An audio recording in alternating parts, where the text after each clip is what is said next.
जय हिंद। तो आज की क्लास में हम लोग संविधान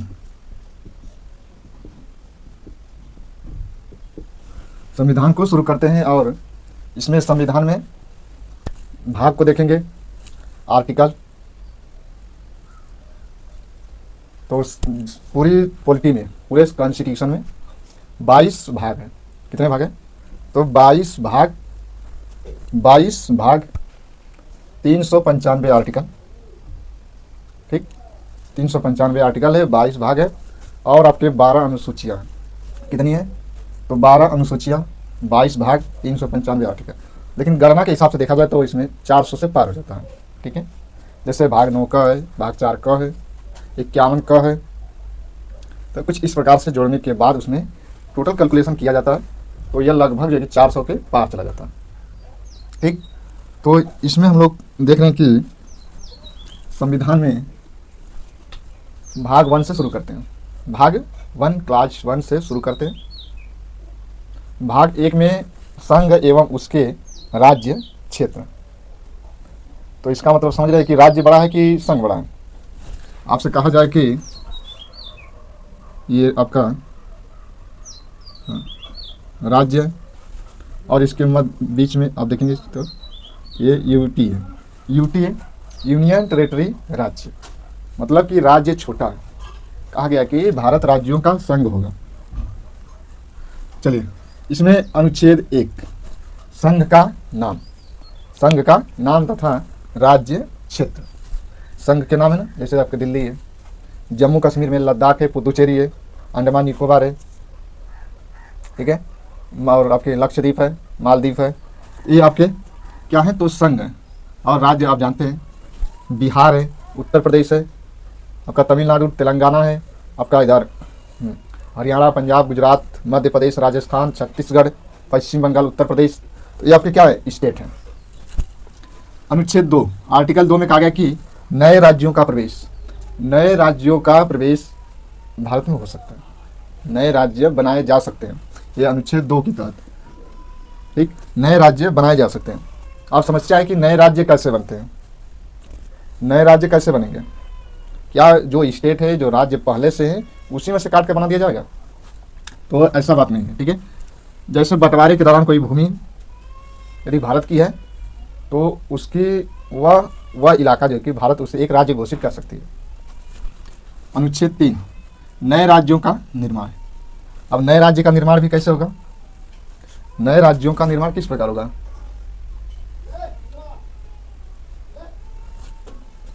जैसे आपका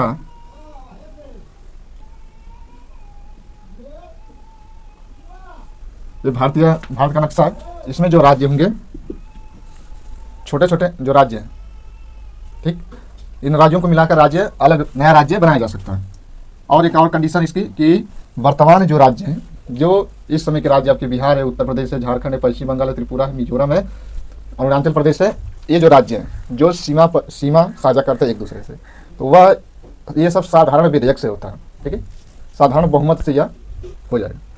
अब जो स्टेट है जिसकी जो सीमा लग रही है, अब वो चाहेगा तो सीमा नाम उत्तर प्रदेश है, जैसे कोई जिला है, ये भी आप देख रहे हैं कि प्रयागराज से इलाहाबाद, ये सब होता रहता है, चेन्नई से तमिलनाडु, ये सब बदलता है।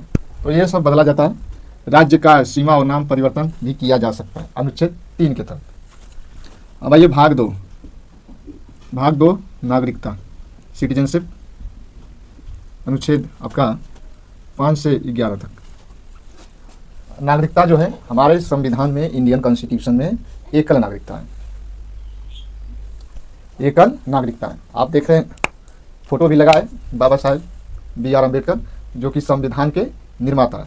इन्होंने एक उंगली की है। आप इससे भी समझ सकते हैं कि यह भारत है, भारत में एकल नागरिकता का प्रावधान है, एकल नागरिकता। अब बाबा साहेब B.R. अम्बेडकर को देख रहे हैं, इनको संविधान निर्माता माना जाता है। ठीक है, क्योंकि ड्राफ्टिंग कमेटी के जो अध्यक्ष थे डॉक्टर भीमराव अंबेडकर थे। तो हाँ, हमारे भारत में एकल नागरिकता है। और यह एकल नागरिकता का जो प्रावधान है, देखिए हमारे यहाँ एकल नागरिकता, लेकिन अमेरिका में दोहरी नागरिकता है। अमेरिका में दोहरी नागरिकता, एक अमेरिका का नागरिक होना और जो स्टेट में रहते हैं वहाँ का भी नागरिक होना अनिवार्य है। ये अमेरिका की संविधान की व्यवस्था में किया गया, लेकिन हमारे इंडियन कॉन्स्टिट्यूशन में एकल नागरिकता का प्रावधान है। ठीक, ये बात हमेशा याद रखो। और यह जो स्रोत लिया गया है ब्रिटेन से, एकल नागरिकता का प्रावधान ब्रिटेन से लिया गया है, ब्रिटेन से लिया गया है, क्योंकि अमेरिका में दोहरी नागरिकता है। तो आइए इधर देखिए, नागरिकता है, नागरिकता के कई प्रमाण पत्र हैं, आधार कार्ड है, जो निवास है, पैन कार्ड है, जो भी सरकार दस्तावेज तैयार कराती है समय समय पर, वो सभी क्या आपके नागरिकता का पहचान है। अनुच्छेद 5, संविधान के प्रारंभ होने पर नागरिकता।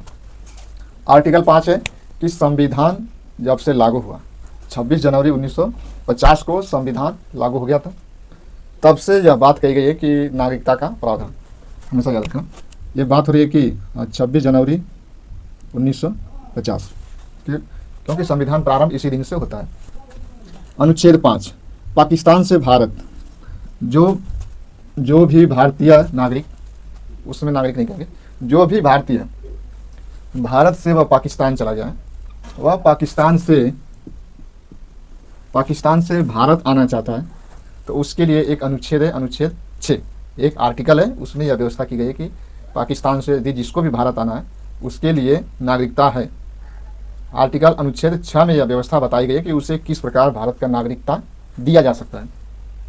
ठीक, जो भी होगा जन्म के आधार पे, वंश परंपरा के आधार पे, ठीक है, ये सब देखा जाएगा।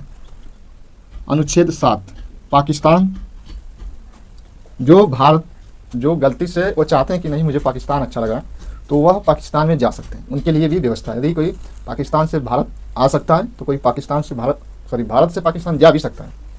ऐसी व्यवस्था हमारे संविधान में है, सोचिए, अच्छी है ना।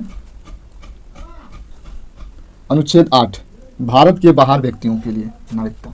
भारत के बाहर, देखिए भारत, इसमें ध्यान दीजिए, अनुच्छेद जो 8 है, भारत के बाहर जो भी देश है, नेपाल है, भूटान है, जो भी देश है, ठीक है, म्यांमार है, थाईलैंड है, जो भारत के बाहर है, ठीक,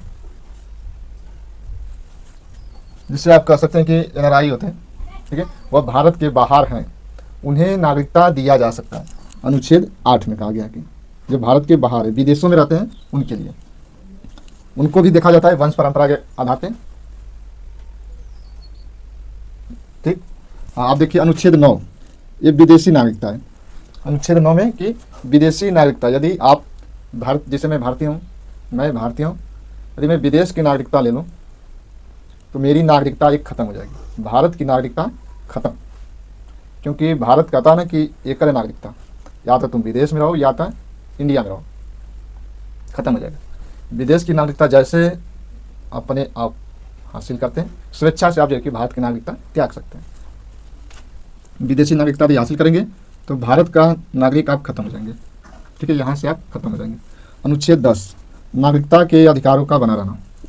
आप आपके नागरिकता जो अधिकार है कैसे बनेंगे पता है, आप कोई देशद्रोही वाला काम मत करें, जब युद्ध का समय हो तो आप शत्रु देशों का साथ न दें, किसी प्रकार से शत्रु देशों की मदद मत करें। यदि करते हैं, ऐसा पाया जाता है, तो आप उसके लिए नागरिकता का उल्लंघन करें। इसका मतलब है कि आप भारत की नागरिकता आपसे छीन ली जाएगी यदि आप ऐसा करते हैं तो। अनुच्छेद 11, जो भी नागरिकता से संबंधित, किसको भारत में रहना है, ठीक है, किसको भारत में रहना है, किसको नहीं, नागरिकता में समय समय पर जो भी प्रावधान, जो भी संशोधन करना है वह केवल संसद करेगी, पार्लियामेंट, ठीक है, संसद करेगी और कोई नहीं करेगा। जो भी नागरिकता से संबंधित कानून भी बनेंगे ना, वह संसद बनाएगी, ठीक है, संसद बनाएगी, जिसमें लोकसभा होगा, राज्यसभा होगा और राष्ट्रपति होगा, लोकसभा होगा और राज्यसभा होगा। यही जो कि मिलकर संसद का निर्माण करते हैं, यही लोग मिलकर जो कि कानून को बनाएंगे और कोई नहीं बना सकता, ठीक है। तो ये आप देख रहे हैं कि नागरिकता और भाग 1 भाग 2 हम लोगों में कंप्लीट कर लिया। ये तो अभी आप वन लाइनर के तौर पर आप जो कि इसको रखिए। अब इसके बारे में हम लोग व्याख्या पढ़ेंगे कि नागरिकता कितने प्रकार से आपको दिया जा सकता है, ठीक है। यदि आपको नागरिकता चाहिए भारत की, तो वंश परंपरा के आधार पे, रजिस्ट्रेशन के आधार पे, भूमि अधिग्रहण के आधार पे, ठीक है। तो आपको 5 प्रकार देखा जाता है कि नागरिकता आपको दिया जाएगा। 5 प्रकार के हैं वह रूल, इसको आपको फॉलो करने पड़ेंगे। ठीक है, तो बस आज के लिए इतना ही। तो हमारी जो अगली क्लास होगी भाग 3, भाग 3 में पढ़ेंगे हम लोग फंडामेंटल राइट। फंडामेंटल राइट जो अनुच्छेद आपका 12 से 35 तक अनुच्छेद हम लोग पढ़ेंगे अब भाग 3 में। ठीक है, जो 12 से 35 मूल अधिकार अमेरिका के संविधान से। ठीक है, तो बस आज के लिए इतना ही। जय हिंद, जय भारत।